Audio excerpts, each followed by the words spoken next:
Bagaimana kalau saya menikah dengan seorang gadis yang tidak perawan? Nah, ditinggalkan. Nah, ditinggalkan. Sebenarnya gini, ketahuilah bahwasanya prasangka buruk tidak dibenarkan. Kalau ada seorang gadis tidak perawan, bisa macam sebabnya, karena kepleset, hilang keperawanannya, terjatuh dan seterusnya. Mungkin sekali, mungkin karena, makanya sebuah kebodohan suatu ketika jika ada pengetesan sebuah sekolah harus dilihat perawan atau tidak. Ini kebusukan, itu program kejahatan, itu iblis. Satu.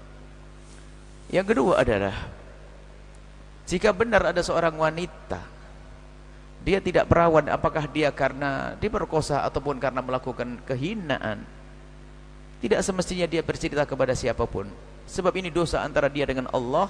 Kalau bertobat cukuplah tutup aib tersebut, dan semestinya seorang suami tidak perlu dikasih tahu.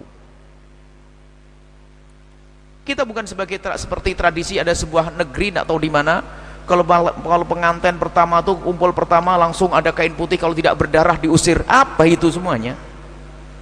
Bahkan ada seorang tuh menikah ternyata sudah digauli suami, ternyata perawannya juga belum hilang. Karena apa? Mungkin dalamnya rahimnya atau bagaimana, mungkin sekali. Jadi urusan itu urusan tersembunyi dan harus disembunyikan, bukan diobral begitu. Ini makanya dari mana engkau tahu kalau memang istrimu tidak perawan? Ini perlu ditanyakan. Apakah karena pengakuan seorang istri? Kalau pengakuan seorang istri, aku sudah tidak perawan karena aku telah berzina, itu kebodohan seorang istri. Layak ditinggalkan perempuan yang bodoh seperti itu. Mestinya tidak perlu bercerita perempuan seperti itu. Tampillah orang mulia di hadapan manusia, di hadapan manusia, di hadapan Allah dengan taubat. Itu aib yang harus disembunyikan. Nabi sendiri tidak pernah membuka aib. Bahkan kalau ada orang ingin membuka celahnya sendiri, Nabi mengatakan la'alla kada, la'alla kada. Ada orang datang kepada Rasulullah, ya Rasulullah, halaktu wa qad zanaitu fatahhirni ya Rasulullah, aku kepleset dalam zina, sucikan aku ya Rasulullah, minta dihukum. Nabi mengatakan la'allaka lamasta, mungkin hanya sentuhan. Ya sudah, aku melakukan Rasulullah, la'allaka qabbalta, mungkin hanya nyium saja. Ngomong lagi, benar ya Rasulullah, aku melakukan, la'allaka fakhata, mungkin tidak sampai masuk. Benar ya Rasulullah, aku melakukan sampai 4 kali. Jadi ini dihimbau. Nabi itu sebetulnya biar barangkali dia menarik diri, jangan terang-terang depan orang, karena urusan perzinaan tidak harus dibuka di mana-mana. Tanda tobatnya seorang hamba dari perzinaan adalah dia menutup serapi-rapinya. Jangan cerita kepada siapapun dari bangsa manusia. Mungkin ada orang yang ingin bertobat, ingin mencari petunjuk dari seorang guru, itu pun harus waspada. Siapa guru yang akan ditanyakan? Bukan cerita kepada semua orang. Dan alangkah bodohnya seorang wanita di saat dia kepleset dalam zina, menjelang pernikahan lalu bercerita, aku telah begini dan belah begitu. Sama seorang laki-laki pun demikian, aku dulu juga punya pengalaman begini. Na'udzubillah. Akhirnya pandangan mata pasangannya adalah jelek. Dan di sisi lain, kalau engkau adalah seorang pria tadi, menemukan atau memang ternyata karena kebodohan seorang istri tiba-tiba bercerita aku dulu berzina, ketahuilah bahwasanya berarti yang dikasih itu adalah dirimu.